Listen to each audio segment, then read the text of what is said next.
Everybody rise to your feet as we sing a verse of Jesus Saves. Jesus Saves. Have some fellowship. We'll come back and sing the rest of it.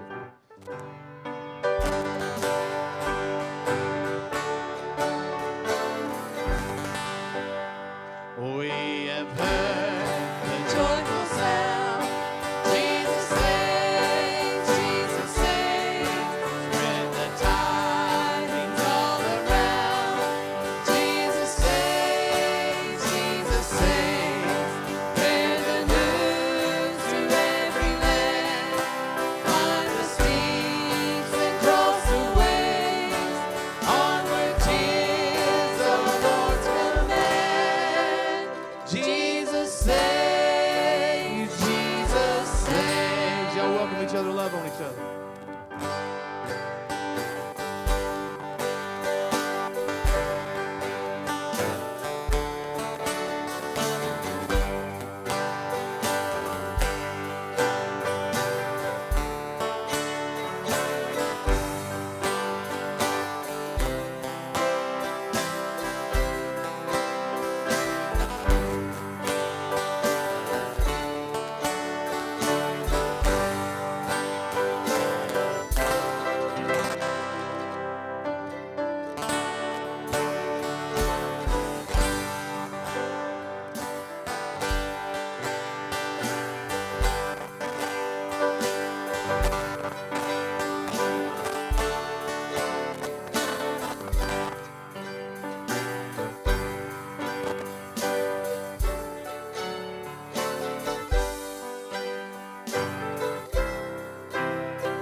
Give the wind a mighty voice. Jesus saves, Jesus saves. Let the nations now rejoice. Jesus saves, Jesus saves. Shout salvation full and free. Highest hills and deepest caves. This our song of victory. Jesus saves, Jesus saves. Thank you. Yes, He does. Jesus saves. Y'all may have a seat. We're going to go into Reckless Love. Y'all know this one. Sing it with us.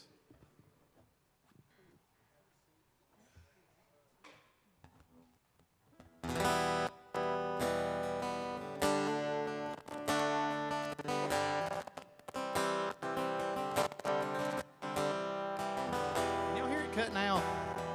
What in the world? If I stand like this, it won't cut out. I've noticed that. So I can't move, y'all.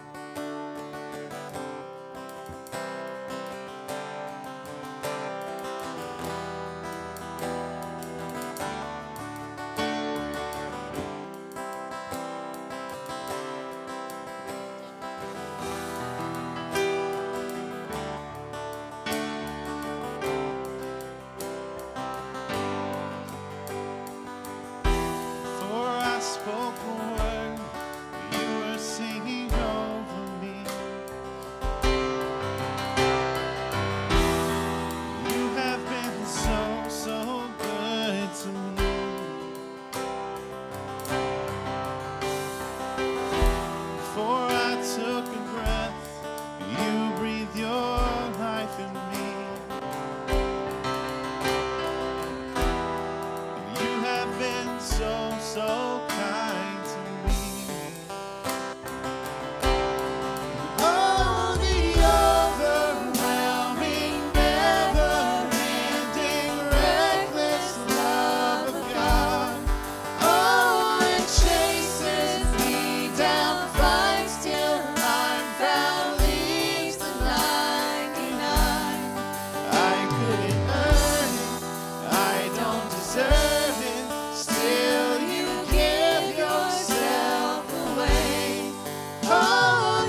Can y'all hear me?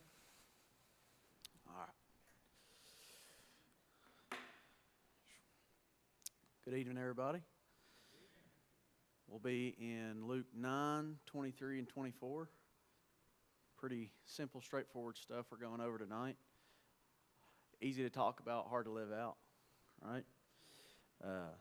I find it neat because a lot of what Spoonie went over is a lot of what I'll be going over tonight.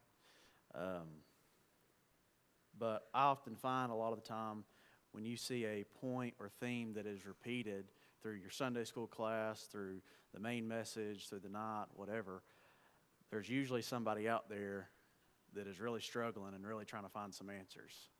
And I hope that tonight, if somebody is out there looking for some more answers or looking for God, that they would find Him in what I'm going to say tonight. Yesterday, I had the privilege of taking my girlfriend and going to Cades Cove. And, man, the deer were active everywhere. It's a beautiful day. And it's one of those moments where you just get to thank God for the creation. Thank God for the day. Thank God for what you're able to do.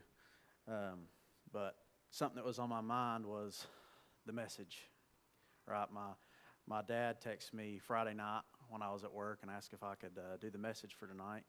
And it's funny because I've been going through some things in my life the past few weeks. And while I've been going through that, while I've been attending church and reading the Word, there's been a message that I've been getting, right? And I've been like, man, this is a good message right here. And so, and I thought, like, you know what, I need to ask my dad if maybe I could get an evening or Wednesday or whatever kind of service so I could maybe do that message. And God was kind of like, now's not the time for that message, right? And I was like, all right, so we got to keep working on the message, right? And my dad sends me that text, hey, do you want to preach the evening service? So I'm like, all right, it's time to do that message. We can, let it rip and see how it goes. And God's like, not that one. I'm like, that's kind of a problem because I got to speak in 2 days now. So, what message are we doing? And in that, while I was working, I was like, Lord, you're going to have to help me out here. You're going to have to give me a message. And in that night, for the next 4 hours that I was there, and even into the next day, God really laid some stuff on my heart, and I hope it's very good. But, you put yourself in my shoes. That's a blessing for me because you get told you got to speak the next night in two nights, and you ain't got nothing ready. When the Lord gives you something good, you're grateful for it. One thing that I noticed in Spoonie's message that will be repeated tonight is I heard a call to follow, right? The Lord is saying, follow me. And like my dad said this morning, it's not a forceful thing. It's not any of that. But it is a call to the lost, but it is also a call to us as Christians. Follow me, right? Follow me. And he also said in there, and I love this is a big point, is Jesus sees you where you're at, right? He's talking about all the different disciples, talking about all the different people that he healed and the miracles. He sees you. Man, that's a big deal to me. When I'm doing work that feels meaningless, that feels small, that feels like nobody sees me, nobody gets me, God does.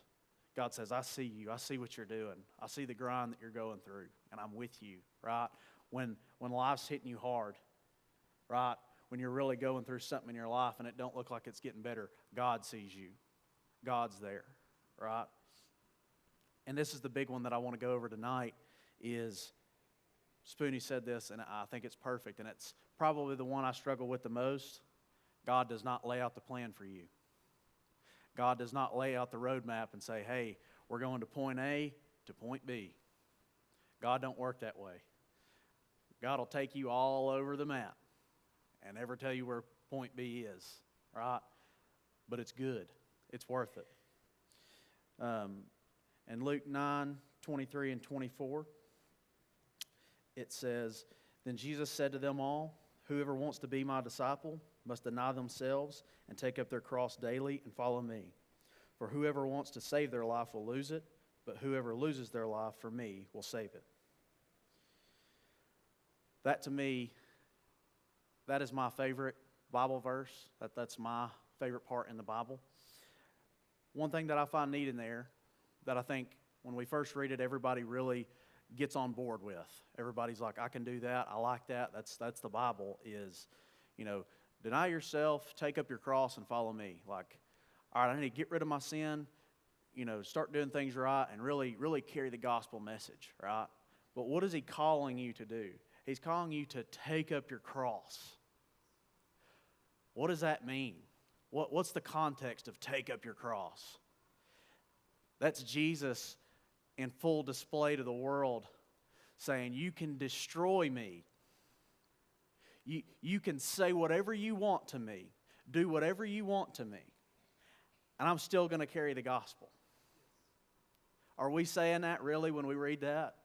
We're okay with, you know what, I'm going to get rid of the bad stuff in my life, I'm going to follow Christ, but when the world says, all right, you've taken up the cross, we're ready to destroy you, right? Because that doesn't just come with a proclamation that, God, I'm going to serve you. All of hell and devil says, all right, you're taking up the cross, you're number one on the list, we got you, right?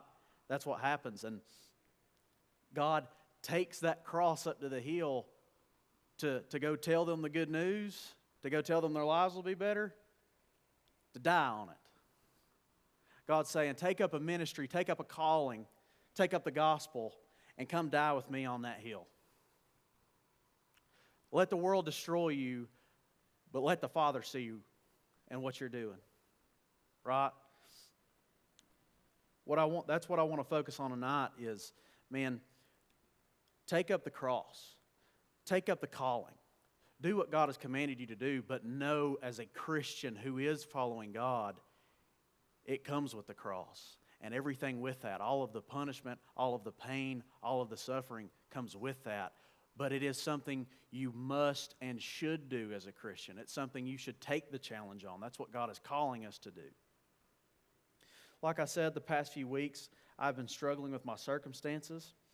And at certain times, I have felt like God has forgotten me, like He's just left me stranded, right? I feel like at certain points, God has kind of just put me on the shelf or paused where I'm at and said, I see you're wanting to serve, I see you've got stuff going on, but we're just going to press pause on that. That's how I felt, right? But when you stop and realize God's trying to show me something here, right? How I feel doesn't matter. What God is trying to show me and what God is trying to do through me is what's important, not how I feel, okay? And like I said, when I finally stopped and slowed down and tried to see what God was trying to show me and teach me is when I got a better understanding. And something that I realize now that I'm going to have to constantly realize throughout my faith, I'm sure, and all of us will also, your faith cannot be based off of your expectations of God, and it cannot be based off of your expectations of what He will and won't do for you. God, if you'll get me out of this situation, and I think in my mind, a lot of times I go to when I've messed up and when I've sinned, right? God, if you'll get me out of this, I'll really do something for you after that. But that's not always the case. The people I'm speaking to, a lot of you guys go to church. A lot of you guys are Christians, right? God,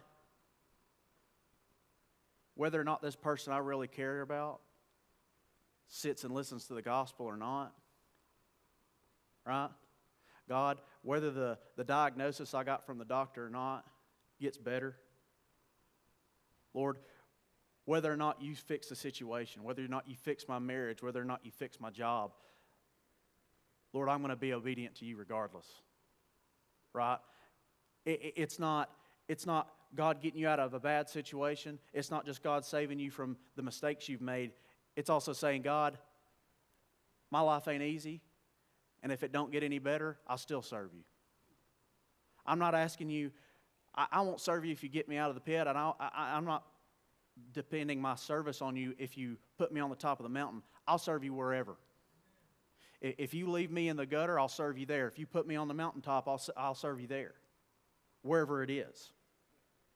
C.S. Lewis, who most of you probably know because he wrote the Narnia books, and most of you probably seen the movie. He has some other writings that I enjoy quite a bit. And I'm not going to go over the whole thing, but he once wrote about an experience that he had in a tool shed. And he describes walking into the tool shed and it being completely dark. And I don't know about you guys, but I've got a shed at my house, and you walk in there sometimes, there's no light, and it's just completely dark. But what he described was in the ceiling, there was a hole, and from there was a beam of light shooting down into the room. And he said the light pierced all the darkness, and I could see the dust floating around and all these things. And he said, I noticed the contrast between this bright beam of light versus the rest of the room. And he said, that was my perspective. That's what I focused on. That's what I noticed. He said, but at a certain point, I stepped into the light and looked up and saw something completely different. That's where my perspective changed.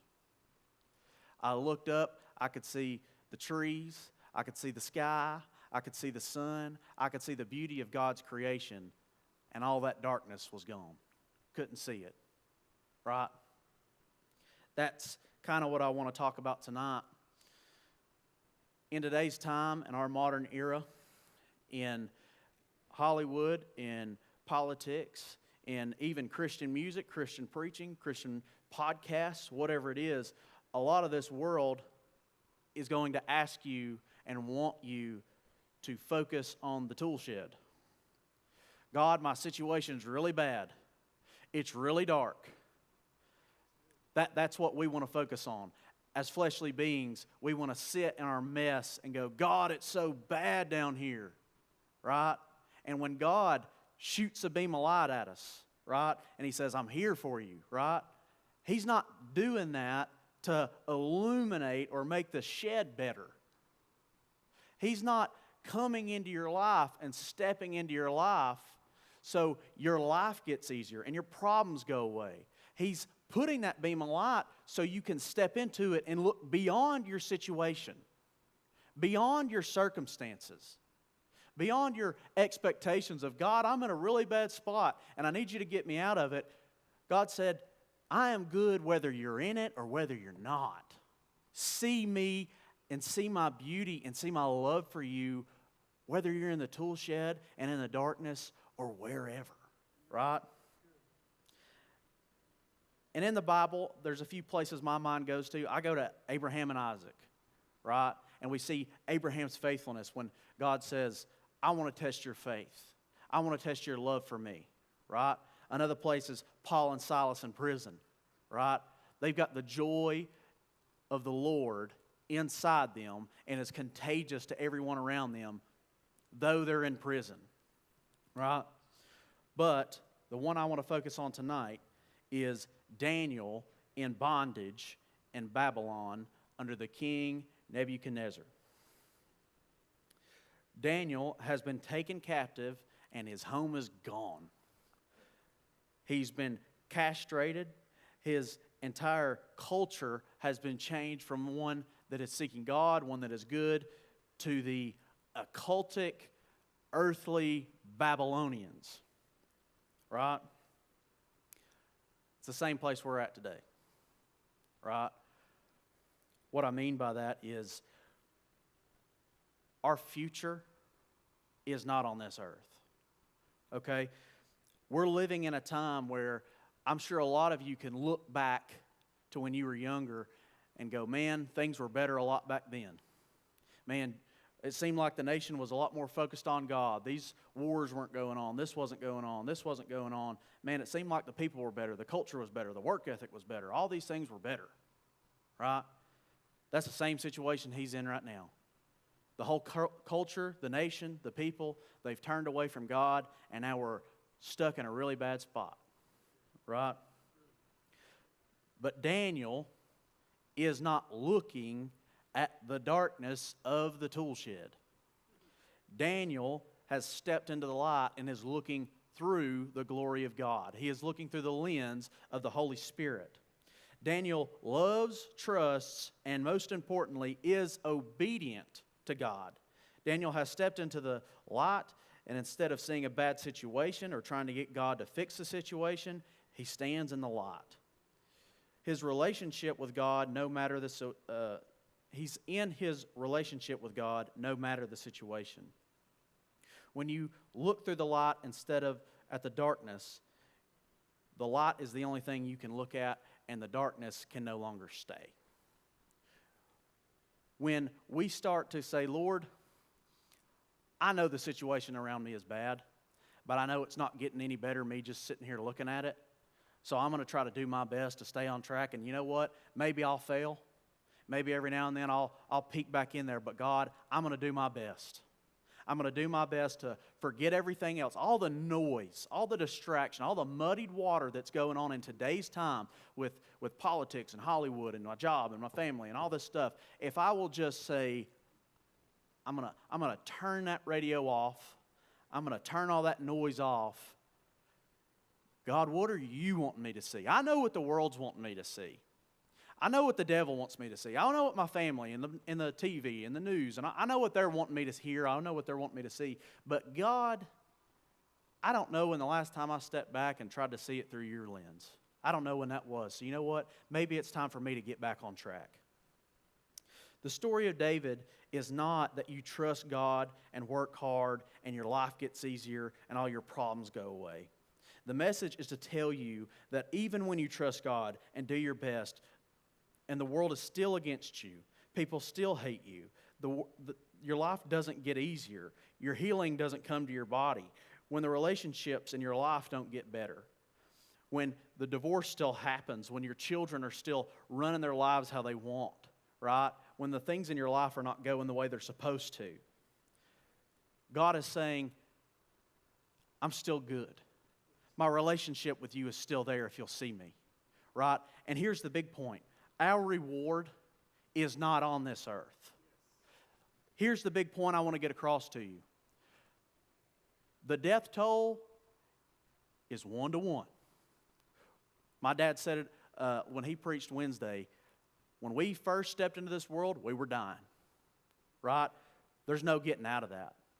This world is not going to change. You can change the people in it. You can change your heart to God. But the world is a dying, lost, and broken place, right? We cannot, as Christians, be looking, God, change the culture, change the world, change this, make it better, make it to where I won't die, make it to where these things won't happen. That's not how it works. God, that's what we tell God. That's what we want. God, fix where we're at. God's saying, I don't have to fix where you're at because I've got something a whole lot better waiting for you. There's something on the other side of this. We're holding on to a world that's broken and rotten and destroyed. And God is saying, I've got a place built for you that's better than this. You want to stay in the tool shed. If you'll look through that light, I'll take you to where that light leads. The other side, outside of that tool shed. You don't have to worry about your situation because you won't be there anymore. You'll be with me and the Father. In the Bible, Nebuchadnezzar had a dream of a statue that was made of many different materials, and I'm not going over all that. The whole point I want to get to is it is destroyed by a rock that's thrown at it, and King Nebuchadnezzar has this dream. He won't tell anybody what it is. He wants it to be interpreted, right? Daniel comes and with the gift of God interprets what it means, and here's what it means. You have this huge, world-spanning kingdom, all-powerful. Here's the thing. There's going to be a nation that will come up and destroy you. You'll be nothing. No one will remember you. Your power will fade, and that'll be the end of you. You'll be some history notes in the Bible maybe, right? He said, and guess what? That kingdom that comes to destroy you, same thing's going to happen to them, and it's going to roll on like that. The cycle of that will continue until one day, God, my King, will step out of heaven and vindicate himself and establish who he is as King and Lord and ruler of this world and the people on it. God will reign supreme forever and ever and ever. His kingdom will never end. There is no one coming to topple him, right? Here's what he's saying. You're the king right now. I'm in bondage. I'm in slavery. I'm a captive to you. You're in power. You're the ruler. And that may not change while I'm on this earth, right?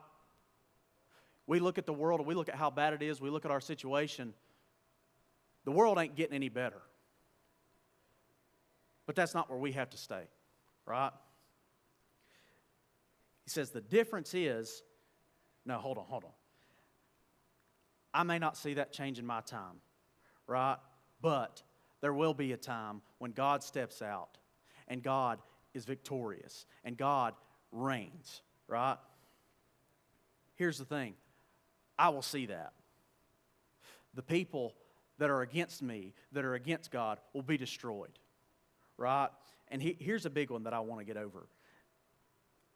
It doesn't matter what you do to a true Christian believer. We've seen it all throughout time, since the Babylonian days to today, right? You can take us captive, you can enslave us, you can kill us, you can do whatever you want to us, but this earth is not our home. This is not where our life is. Our life is eternal with God, right? So when you kill me, you sent me to where I want to go, right? Here's the other thing. Christ endures. His word endures, okay?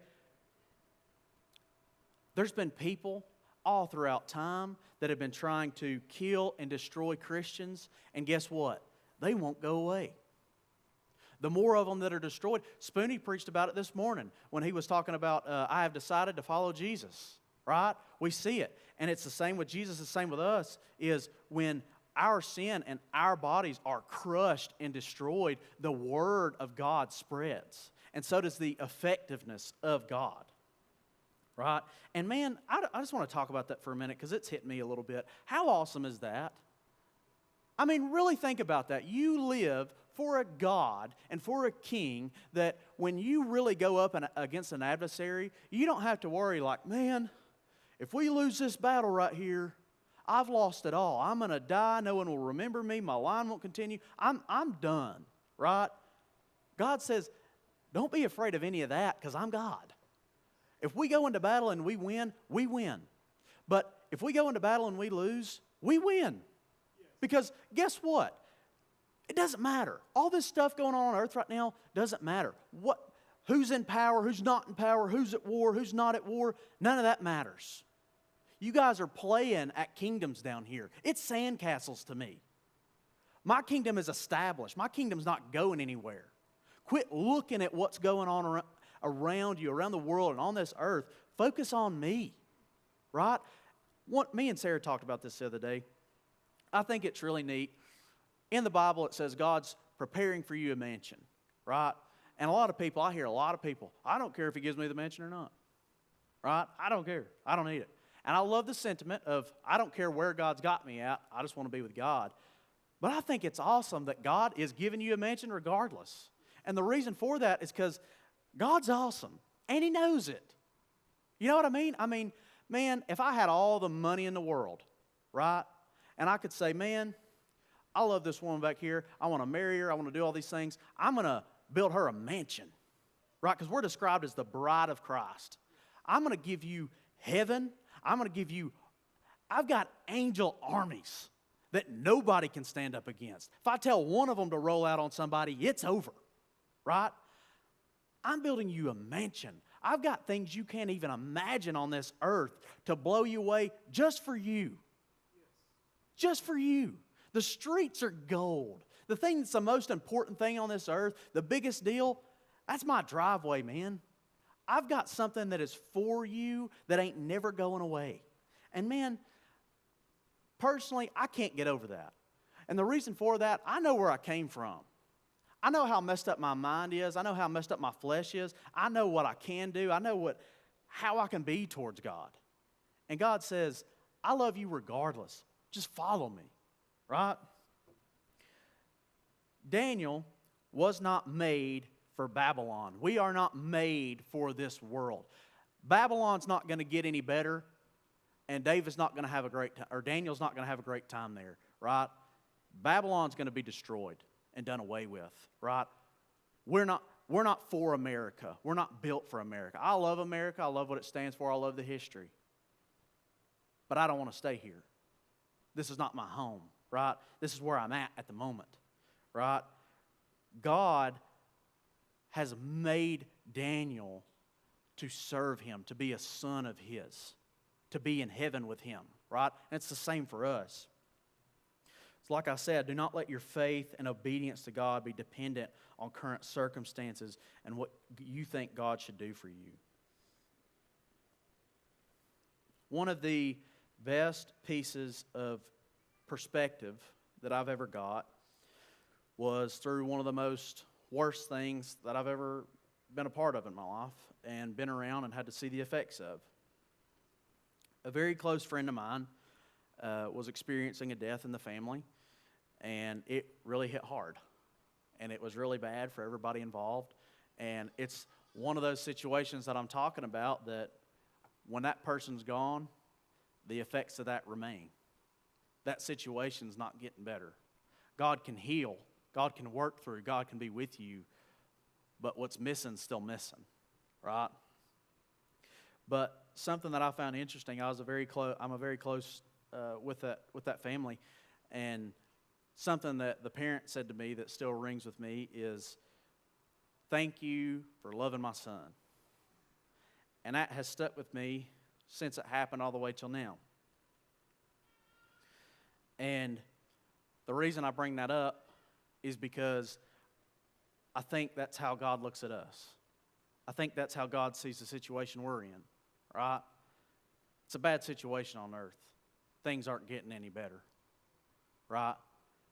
But if we're saved, we're Christians, we're doing what we're called to do, He sees you. He sees you, right?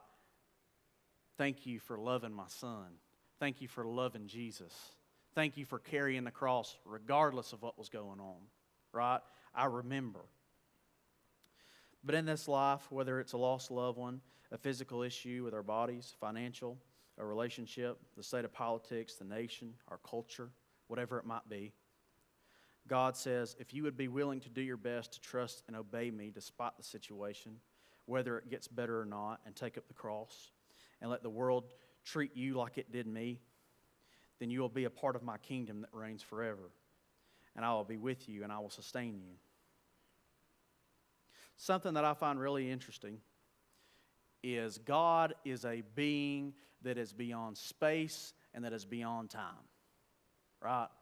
And we know this. God knows the past, He knows the future, He knows the present, and He is omnipresent, right? Here's something that for the lost and for my flesh scares me, but for me as someone that has faith in God, for someone that trusts God, gives me some encouragement. God sees all this differently than we do, right? And I think sometimes when we're talking about what happened at the cross and we're talking about trying to see somebody saved, right? That we talk about the crucifixion like it happened a long time ago, because to us it did. God can see that right now. God can see it happening right now. God can see those people come and wrongfully take His son right now. He can see them put Him on a fake, wrong, corrupt trial. He can see them say things to Him you couldn't imagine, do things to Him you couldn't imagine, and put Him on a cross that He shouldn't have been on. And at the same time, see when you reject God. See when you reject His son. I'm looking at the cross right here. I'm seeing what He did for you. I'm seeing right now you reject Him. I'm seeing when you get kind of lazy with the gospel. I'm seeing when you kind of let sin creep back into your life, the thing that put Him right there, I see when you get okay with it. Right? To me, that should put a burning in your soul. Like Spoonie said this morning, great point that he made today. I love it. I'm going to steal it right now, which is change your name or change your behavior. That's something that rings in my mind is if I'm going to call myself a Christian, and like I just said, God sees what Jesus did at Calvary. He sees that it was good, but He sees how much suffering and pain and how much it costs, right?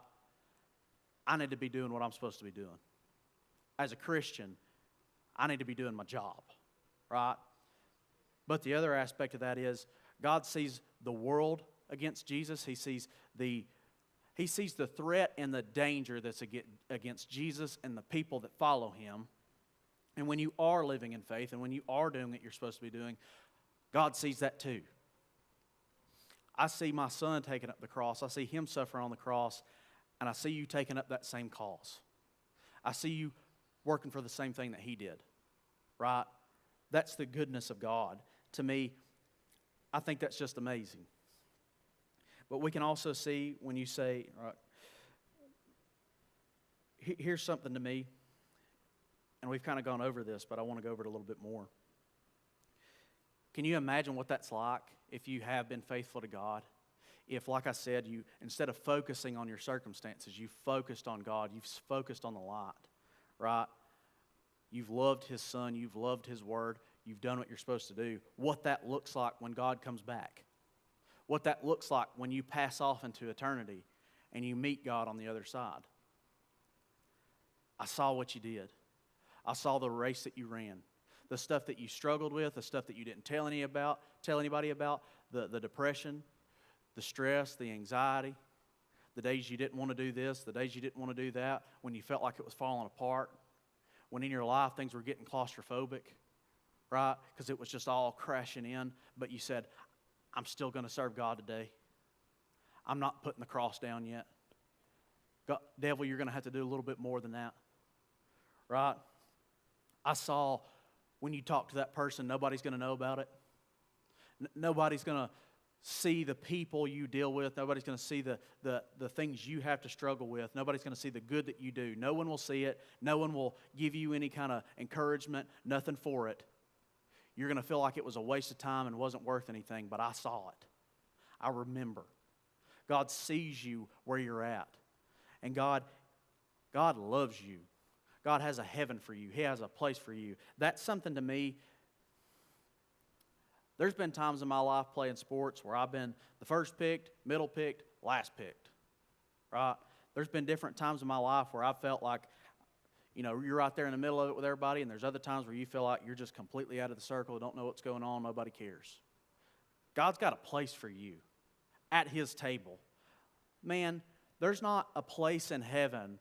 There's not a corner God's going to go put you in heaven and say, listen, all the saints are going to come right here, and everybody else can just kind of lay her out, right? I've got a table with all the people that I love at it. I'm going to put you over here, though, because God brings you into the fold. God loves you.